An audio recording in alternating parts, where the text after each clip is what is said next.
Sir नमस्कार. नमस्कार sir आपलं नाव थोडक्यात सांगा. मी अजीम नवाज राही, मुक्कामपूर साखरखेडा, तालुका सिंदखेड राजा, जिल्हा बुलढाणा. व्यवहाराचा काळा घोडा नावाचा कविता संग्रह 2004 मध्ये आला. त्या कविता संग्रहाला महाराष्ट्र फाउंडेशन म्हणजे अमेरिकेतील फाउंडेशन आणि भारतातील केशव गोरे स्मारक ट्रस्टचा महाराष्ट्र फाउंडेशन पुरस्कार 2005 मध्ये रवींद्र नाट्य मंदिरामध्ये केशव गोरे स्मारक ट्रस्टच्या वतीनं स्फूर्तिशेष केशव मेश्राम यांच्या अध्यक्षतेखाली आणि लगान चित्रपटाचे दिग्दर्शक आशुतोष गावीकर यांच्या हस्ते देण्यात आला. त्याच वर्षीचा महाराष्ट्र शासनाचा उत्कृष्ट वाङ्मय लेखनाचा कवी केशवसूत पुरस्कार माझ्या त्या कविता संग्रहाला मिळाला. व्यवहाराचा काळा घोडा हा कविता संग्रह सर्वसामान्यांची दैनंदिनी आहे. कारण आतापर्यंत ज्या कविता मराठी साहित्य प्रांतामध्ये आल्या तर माझी कविता ही सकाळी दुधावाल्याच्या आवाजातर्फी संध्याकाळपर्यंत रोजीरोटीच्या शोधार्थ भरकटणाऱ्यांची कविता आहे. ती हमालांची कविता आहे, ती कफलकांची कविता आहे, संघर्षच्या बेकरी समोर ब्रेड शेकणाऱ्या डबरोटी शेकणाऱ्यांची कविता आहे. म्हणून आजपर्यंत वाड्या वस्त्यांवरच्या मोहल्ल्यातल्या दुःखांच्या कविता मराठी साहित्यामध्ये आल्या नव्हत्या. व्यवहाराचा काळा घोडा ही या कविता संग्रहामधल्या ज्या कविता आहेत त्या कविता सकाळी घराबाहेर पडून संध्याकाळपर्यंत मीठ भाकरीची तरतूद करणारी जी माणसं असतात, कष्टकरी माणसं असतात, त्यांच्या जीवनामध्ये येणारं जे दुःख आहे, वेदना आहे, समस्या आहे त्याचं ताळेबंद मांडत असतं. खरं म्हणजे जे भोगलं, जे सोचलं ते शब्दात मांडण्याचा माझा प्रयत्न होता आणि तो प्रयत्न यशस्वी झाला. खरं म्हणजे कविता काय असते, सर्वसामान्य माणसांचं दुःख ज्या साहित्यामध्ये येते, ज्या कादंबऱ्यांमध्ये येते, ज्या कथांमध्ये येते ते खरं साहित्य. आजपर्यंत फुलांची कविता, प्रेयसीच्या ओठांची, केसांची कविता, तिच्या गुलजार भेटींची कविता मराठी साहित्यामध्ये होती. परंतु जेव्हा दलित साहित्याचं उगम झालं, त्याच्या आधी ग्रामीण साहित्य, नंतर दलित साहित्याचा उगम झाल्यानंतर खऱ्या अर्थानं वाड्या वस्त्यांवरच्या मोहल्ल्यामधल्या सृजनाच्या प्रक्रियेला महत्व आलं आणि ही जी सृजनाची प्रक्रिया होती ती माणूस केंद्री प्रक्रिया होती. 80च्या दशकानंतर निर्मितीची केंद्रे खेड्यांकडे वळली आणि खेड्यातला जो कष्टकरी माणूस असेल, खेड्यातला जो कास्तकार असेल, खेड्याच्या अवतीभोवती जागतिकीकरणाचा लखलखाट हे खेड्याच्या सरहद्दी पलीकडेच राहिला. आणि आज खेड्यांची अवस्था एवढी विचित्र आहे की धड त्यांचं शहर झालं नाही. खेड्यांनी मेकअप करायला सुरुवात केली. खेड्यांना शहर होण्याची डिजिटल स्वप्न पडायला लागली. त्यांनी अर्धवट मेकअप केला आणि जी मुळात शहरं होती त्यांनी त्या खेड्यांना शहरं म्हणून स्वीकारलंच नाही. आज अत्यंत दुरावस्था आहे. महासत्ता होण्याचं जे स्वप्न भारत बघत आहे अत्यंत चुकीचं स्वप्न आहे. कारण आतापर्यंत खेड्यांची जी समस्या आहे त्या खेड्यांच्या समस्या शिक्षण तिथं पोहोचलं नाही, रोजगार तिथं पोहोचलं नाही आणि दुसरीकडे जागतिकीकरणाच्या बाबतीमध्ये ओबडधोबडपणे कुठल्याही प्रकारची मानसिक तयारी झालेली नसताना या देशानं जागतिकीकरणाची हातमिळवणी सुरुवात केली आहे. जोपर्यंत खेड्यापाड्यांपर्यंत विकासाच्या लखलखाट पोहोचत नाही तोपर्यंत भारत महासत्ता बनेल असं मला वाटत नाही. कारण मुखलिसों की आरज़ू का असर देखा करो, रेत के अंबार पर शीशे का घर देखा करो और पलते हैं स्कूल की खिचड़ी से बच्चे जिस जगह उन घरों का हाल भी अहले नजर देखा करो. जसं मराठी साहित्यामध्ये महानगरीय कविता होती त्याच्यामध्ये गोरगरिबांचं दुःख आलं नाही. 80च्या दशकानंतर 90च्या दशकानंतर गोरगरिबांचं दुःख मराठी साहित्यामध्ये यायला लागलं. त्याच पद्धतीनं आता जर आपण मीडिया जर पाहिला तर मीडियाचा सुद्धा तोडवळा हा महानगरीय आहे. इलेक्ट्रॉनिक मीडिया हा महानगरीय झाला आणि महानगरांमध्ये ज्या घडलेल्या घटना असतात त्याचंच प्रतिबिंब त्याच्यामध्ये उमटत असते. आज विदर्भामध्ये होणाऱ्या आत्महत्या आणि त्या आत्महत्यांविषयीची शासनकर्त्यांची, राज्यकर्त्यांची अनास्था, खरं म्हणजे या संपूर्ण विदर्भामध्ये ज्या समस्या आहेत, ज्या अडचणी आहेत, त्या अडचणींचा अजून शासनाला तोडगा काढता आला नाही. बालाजी मदन इंगळे यांची कविता आहे की वावरात वखरत असलेल्या बापाच्या डोक्यावर पसरलेले असते असंख्य मोबाईल कंपन्यांच्या नेटवर्कचे जाळे, तरीही बाजूच्या तुकड्यात निघणाऱ्या आईशी तो दिवस बोलू शकत नाही. निसर्गाने बापाला साथ करावी म्हणून यंदा पाठवला पावसाच्या रूपाने अनलिमिटेड टॉकता येईल तर बापाचा mobile out of storage area. व्यवस्थेने बापाच्या हाती राज्य सोपवल्याचा पाठवला SMS तर बापाच्या मोबाईलची व्हॅलिडिटी संपलेली तर बापाच्या मोबाईलची व्हॅलिडिटी संपलेली. तर खेड्यापाड्यांमधलं ग्रामीण परिसरामधला जो तोंडवळा आहे तो उदासवाना तोंडवळा आहे आणि या उदासवाना तोंडवळा सोबत घेऊन ग्रामीण परिसराचा हा उदास चेहरा सोबत घेऊन महासत्ता भारताला होता येणार नाही. आणि भारताला जर महासत्ता व्हायचं असेल तर महात्मा गांधी म्हणाले होते आधी खेड्यांकडे चाला.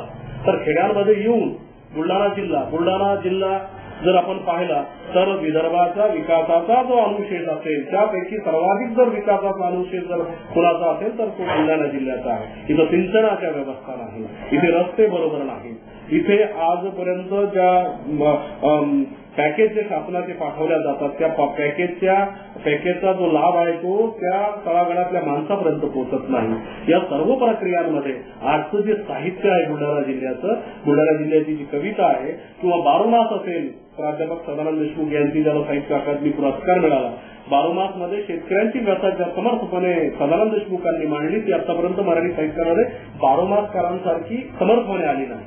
बारोमासकारांच्या त्या कादंबरीचा जो शेवट बारोमास या कादंबरीचा शेवट त्यांनी ज्या कवितेला केला ती कविता जर आपण पाहिली तर त्यामध्ये संपूर्ण बुलढाणा जिल्ह्याच्या संपूर्ण विदर्भाच्या कास्तकारांची व्यथा सामावलेली आहे. किती घाव कुऱ्हाडीचे झाले खोडावर जरी, किती घाव कुऱ्हाडीचे झाले खोडावर जरी, माती मुडी ही मातीच्या कुशीत थारा कवळून धरी. किती घाव कुऱ्हाडीचे झाले खोडावर जरी, मुडी ही मातीच्या कुशीत थारा कवळून धरी. थेंबा थेंबाने उडून घेई मातीतील ओल, थेंबा थेंबाने उडून घेई मातीतील ओल, वर काटछाट झाली तरी मुळ्या जाती खोल. हरेकाला सापडावे त्याच्या जगण्याचे बळ, नव्या पानांनी झाकावे जुने छांदीतले वळ.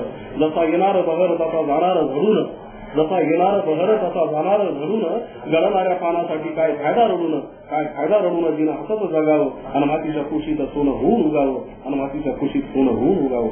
मातीच्या कुशीत सोनं होऊन उगवण्याची जी प्रक्रिया आहे ती कास्तकाराकडून शिकायची असते, ती शेतकऱ्याकडून शिकायची असते, ती वाड्या वस्त्यांवर मोहल्ल्यावर दिवसभर घाम गाळून संध्याकाळी आपल्या घरी परतणारी जी माणसं असतात त्यांच्याकडून शिकायची असते. शाम तक सुबह की नजरों से उतर जाते हैं, इतने समझो तो बेजीते हैं कि मर जाते हैं. अशा परिस्थितीमध्ये महासत्ता होण्याचं स्वप्न बघणं हे चुकीचं आहे, भ्रमनिरास आहे, मृगजळासारखं आहे. कारण सूरज के पाँव में छाला आता है, ऐसे थोड़ी घर में उजाला आता है, गलियों का बचपन भी पीछे चलता है, जब गुब्बारे बेचने वाला आता है. तर एक आखरी तुमच्या या साहित्याच्या अनुभवानुसार तुमचं समजा एक जिल्ह्याचं प्रतिनिधित्व म्हणा किंवा एकंदरीत साहित्याविषयी आपण या पुढच्या वाटचालीसाठी देशाला किंवा आपल्या जिल्ह्याला काय अपेक्षित आहे हे आपलं एक मत होतं. प्रामाणिकपणे दीनदुःखितांचं, तळागाळातल्या माणसांचं इमारतीद्वारे प्रतिबिंब कवितेत उमटावं यासाठी प्रयत्नरत जी माणसं असतात. आज आपण समाजाच्या सभोवताली जर आपण पाहिलं तर एक प्रकर्षानं दिसून येते की आज 60, 65, 63 वर्ष स्वातंत्र्य मिळायला झाली, परंतु त्या स्वातंत्र्याच्या खानाखुणा कुठंच दिसत नाही. त्या खानाखुणा न दिसण्याचं कारणच आहे की आताच पहिलं विश्व मराठी साहित्य संमेलन 2009 मध्ये अमेरिकेला झालं, सॅन होजेमध्ये. त्या साहित्य संमेलनाच्या निमंत्रितांच्या कवी संमेलनाचं संचलन माझ्याकडे होतं आणि मला अमेरिकेनं व्हिसा नाकारला. अमेरिकेनं ज्यावेळेस मला व्हिसा नाकारला त्यावेळेस अखिल भारतीय साहित्य महामंडळानं आणि महाराष्ट्र मंडळ बे-रियाज सॅन होजे यांनी पुन्हा एक याचिका दाखल केली, मला डबल अर्ज करायला लावला आणि पुन्हा अमेरिकेनं मला व्हिसा नाकारला. व्हिसा नाकारण्याचं कारण ते सांगू शकले नाही आणि मीही त्यांना विचारलं नाही. परंतु माझी निवड ही मुस्लिम म्हणून झाली नव्हती, मराठी कवी म्हणून झाली होती. कारण मी महाराष्ट्राच्या मराठी कवितेचं प्रतिनिधित्व करत होतो. परंतु त्यावेळेस ज्यांनी मराठीचा ठेका घेतला, ज्यांनी महाराष्ट्राच्या संस्कृतीचा ठेका घेतला तेही काही बोलले नाही, ज्यांनी धर्मनिरपेक्षतेचा ठेका घेतला तेही काही बोलले नाही. फुलेंच्या, शाहूंच्या आणि आंबेडकरांच्या या महाराष्ट्रामध्ये जोपर्यंत माणूस माणसापर्यंत आणताना त्यातल्या ज्या सीमारेषा आहेत त्या पुसल्या जाणार नाही, तर म्हणजे मतांचं राजकारण करत असताना माणसं माणसापासून दुरावत चालली आहे आणि माणसं माणसापासून दुरावत चालल्यामुळं याचा परिणाम विकासावर होत आहे. आणि या साऱ्या प्रश्नांची धग ज्या कवितांमध्ये, ज्या कादंबऱ्यांमध्ये येत असते ती कादंबरी, ती कविता हृदयस्पर्शी करत असते. आजच्या साहित्यिकांसमोर, आजच्या प्रज्ञावंतांसमोर, आजच्या प्रतिभावंतांसमोर अनेक प्रश्न आहेत. जागतिकीकरणानंतर तोचपणा जगण्यामध्ये आला असेल, परंतु अनेक प्रश्न घेऊन जागतिकीकरण आलेलं आहे. अशा संगमावर आजचा कलावंत उभा आहे की तिथं अनेक विषय असे उफाळून आलेले आहेत, अनेक लाटा उफाळून आलेल्या आहेत. ज्याच्या लेखणीच्या चोचीला जितक्या लाटा वेचता येतील तो समर्थपणे कागदावर कोसळणार आहे. आणि ज्याला समर्थपणे कागदावर कोसळता आलं, ज्याला आजचं वर्तमान शब्दांच्या चिंतीत पकडता आलं, तेच लोक जे आहेत खऱ्या अर्थानं वर्तमानाचं मूल्यमापन करणारे आहेत. जे भोगलं, जे सोचलं ते शब्दात मांडता आलं पाहिजे. जे जगणं आपण कधी अनुभवलंच नाही, ज्या जगण्याची आपला कुठल्याही प्रकारचा सुतराम संबंध नाही, असं जर साहित्यामध्ये यायला लागलं त्याला उसण म्हणता येईल. आणि अनुभवाची उसणवाडी करायची गरज नसते. दिवस उगवल्यापासून तर संध्याकाळपर्यंत अनेक अनुभवांच्या सावल्या आपल्या अवतीभोवती, त्यांचे प्रतिबिंब आपल्या अवतीभोवती उमटत असतात. फक्त वेचण्याची जी सूक्ष्म दृष्टी असते, ती दृष्टी ज्यांना गवसत असते, ती माणसं कागदावर उमटत असताना सर्वसामान्यांच्या प्रश्नांचा दस्तऐवज घेऊन जात असतात. नारायण कुलकर्णी कोठेकर म्हणतात की दिवसा म्हणावे गाणे, रात्री म्हणावी गझल. दिवसा म्हणावे गाणे, रात्री म्हणावी गझल, सकाळी म्हणावी प्रार्थना, संध्याकाळी म्हणावे स्तोत्र, दुपारच्या जेवणाची सोय असेल तर मात्र